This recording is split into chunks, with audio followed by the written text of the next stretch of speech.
Okay, so we just visited Tilting Rock, which is very similar to Balance Rocks in other forests. Weird things that the glaciers placed. And now I'm heading over east to Pinnacle Rock. I think it's all within Wrentham State Forest. I'll correct that later if I'm wrong about that. And my original intention was to hike the Warner Trail, but I think I'm just going to intersect the Warner Trail here and there because I'm just following this crazy patchwork network of trails through Wrentham State Forest.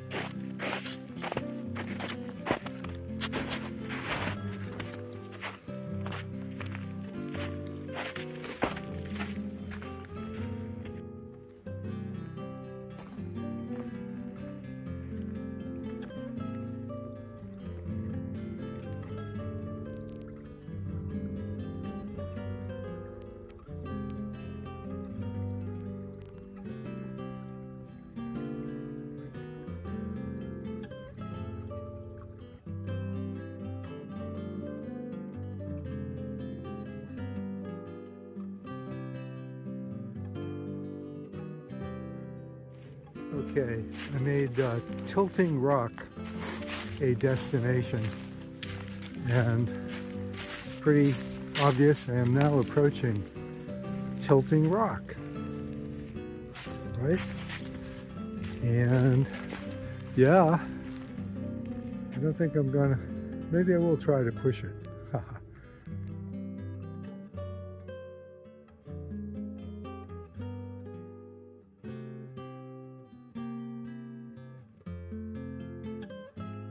As in many woods in New England, there are a lot of rock walls that, you know, were property markers, boundaries in the olden days before these things became state forests.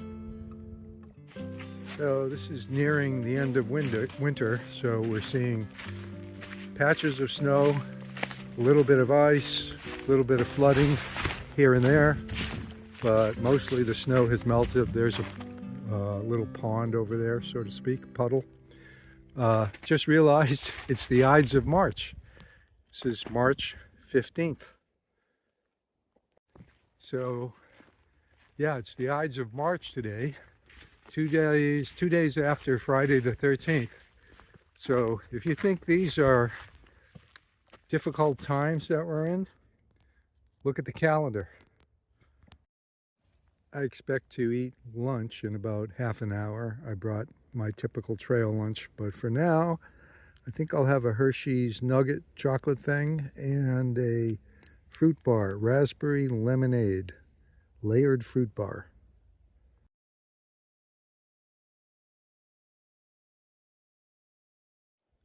I don't know if you can tell, but this is very steep up here. I'm glad I didn't have to climb it.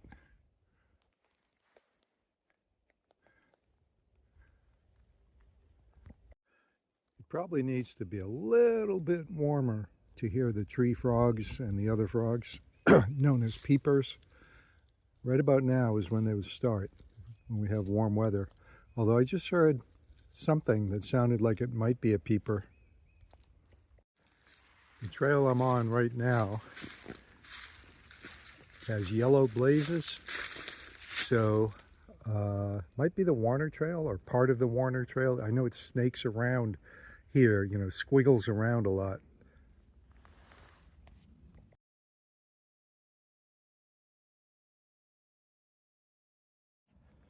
Okay, I'm gonna guess that's the Pinnacle. Actually, I think there's two things. I think there's something called the Pinnacle and Pinnacle Rock. Try to figure that out. And the view, I don't know, not much There's some skyline peeking through the treetops there, horizon, but mostly it's just trees. So I stopped here. I'm going to have my little trail lunch, which I'll show you in a moment. I'm using my Hyperlight 55-liter backpacking backpack, but I got it folded down to a day pack. I wanted to use this because I just got a second water bottle holder, one on the left, so I can have both a big and a small water bottle, or water in here and a can of bear spray here. So I'm trying that out today. And I've got my food in a side pocket where I normally have other things. So this is typical for what I would bring on a day hike. And even on backpacking, I would have similar stuff for a lunch break. This is a beef stick. I love these Dubliner cheese snacks by Kerrygold. I love that cheese. Whole grain fig bars, or a energy bar like this is called IQ bar, which I think is pretty good. Peanut butter packet, which I find gives me energy. And some chocolate. There's Hershey's Nuggets. And a caffeine bullet. It's a brand of chews that have about 100 milligrams of caffeine, which is really useful in mid-afternoon when you're dragging on the trail and have a few more miles to go. That kind of perks me up. So I'm going to consume some of this right now. And I brought 2 bottles, one 700 milliliter smart water bottle of water, and a recycled repurposed Gatorade bottle with Nuun, N-U-U-N, electrolyte tablet in it. And this is actually where I'm sitting, is called the Pinnacle. And afterwards I'm going to Pinnacle Hill. So we'll see how Pinnacle Hill, because this is a hill, compares with the Pinnacle. My little thermometer here says 58 degrees. It is definitely not 58. Might be 48. Because it's been getting some indirect sunlight, and also it's resting on me, if you can see. So it picks up body heat pretty easily. So it really has to be in the shade and not touching me to be accurate. So what we're going to do now is head down the Warner Trail, which is right here, to Pinnacle Hill. So we're going south to Pinnacle Hill, and see I'm wearing like a hunter's orange cap today. On the kiosk at the trailhead, it said hunting is allowed all year, so people are advised to wear orange. I don't think this is very active hunting season right now, but I have an orange cap and actually an orange vest that I keep in the trunk of the car, so figured I'd wear the orange baseball cap today. All right, let's get going.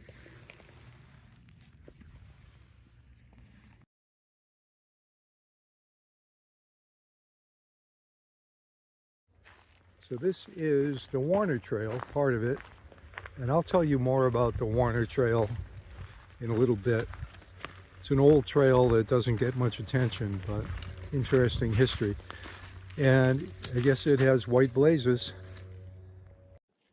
Okay, so as I make my way down the Warner Trail, the map says I am at Pinnacle Hill. There's no peak or side trail. I think just this hill that leads up to the Pinnacle is called Pinnacle Hill. So Pinnacle Hill is just the trail going up and nothing interesting in itself. That answers that question.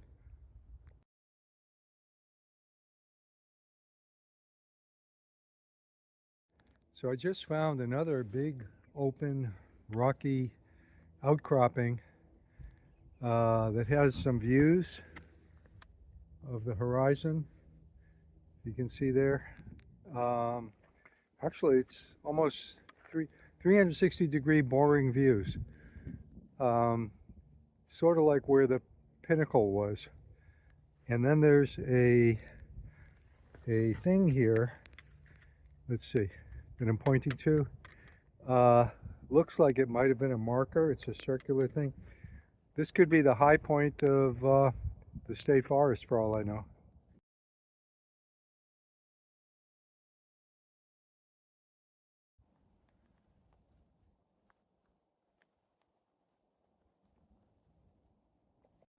This stuff on some of the rocks is weird looking. I don't know if it's mushroom or what it is. The blazing on the Warner Trail is kind of casual. That's a kind of casual white blaze, and above it is a white dot. I've seen those around too. I don't know if they're interchangeable or a white dot means something else. Some big rocks here, big rock ledges. It's funny, you have these lonely little small patches of snow hanging on. They're not long for this world like this. That's how big it is, my foot. But in other places there are, I mean, I had to walk through snow 3 or 4 inches deep in certain parts of the trail, but mostly the trail's dry. Just to illustrate that there are some patches of snow here, like 3, 4, 5 inches deep, that you have to walk through for 10 feet. Heavens, the sacrifice I have to make. This is pretty typical of what you see on a walk in the woods, whether it's the Appalachian Trail or just Wrentham State Forest. Blowdowns that haven't been cleared. These are easy to just walk through, walk over. Sometimes you have to walk off the trail. Like here's another one. Looks like some storm. And there's another one up ahead. So I don't know if they're ever going to clear this. This is like a little connector trail that I didn't really have to hike. You see that tree fell down. There's a hole there.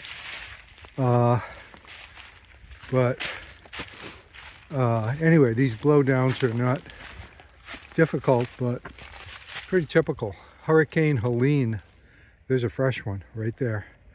Hurricane Helene down south in Tennessee, Georgia, North Carolina did tremendous damage to the Appalachian Trail and other trails, but volunteer trail organizations have done a fantastic job in, and some of them are paid, like the Forest Service, in clearing dangerous blowdowns. So hikers really appreciate that. There's a lovely little stream that is being fed by melting snow in the woods for a while. It's anybody's guess if this will be dry as a bone in a few weeks. I want to show you two things in this clip. First of all, there's intersecting old stone walls and some big blowdowns, but you can see where people came in and with a saw and cleared the trail. This is the trail I'm on, and so they opened it up and cleared some big branches. There's another one, and here's another one, and this is the other side of that one, and then that one's waiting to fall the rest of the way. And here's another tree that fell down probably a few years ago. Here's another big blowdown across the trail. Doesn't bother me, but might bother bike riders or those motorcycle guys who come through here. I think I can kick this one aside even while holding There we go. Yeah. I just picked up a few branches before this and threw them. And this one, but somebody's going to have to come with a saw to get this one. So not to belabor the point, but yeah, to belabor the point about blowdown. So here's a double trunk tree that blew down quite a while ago, totally blocking the trail. But people simply walk around like this, very easy. And there's some tire tracks of either a fat tire bike or motorized vehicle. There were two of them that passed me a while ago, very loud. So yeah, wow. So this whole area of the forest, you see more trees down over there. So must have been a big storm at some point. A lot of the trails in this forest are kind of deep carved gullies like this, which suggest that they weren't built as trails, but they're just, you know, erosion from runoff. And this one looks like it connects with a regular flat trail, but so I don't know. Okay, here is quite a blowdown, massively blocking the trail. Question is, do people walk over this and jump over? Possibility. Or are they walking around? I'm not sure what people are doing. I think I will go over here.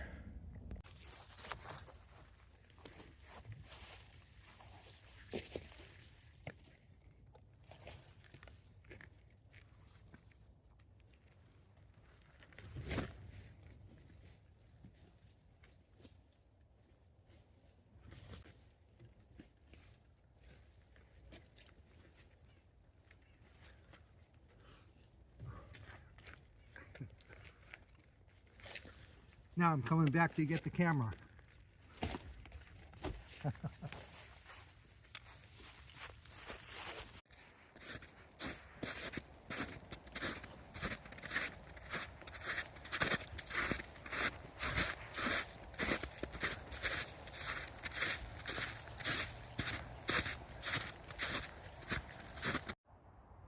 It just occurred to me that the erosion that I see in these gullies or trails are probably caused by dirt bikes, which you see dirt bike tracks right here. So that explains at least some of these trails why they're like they are.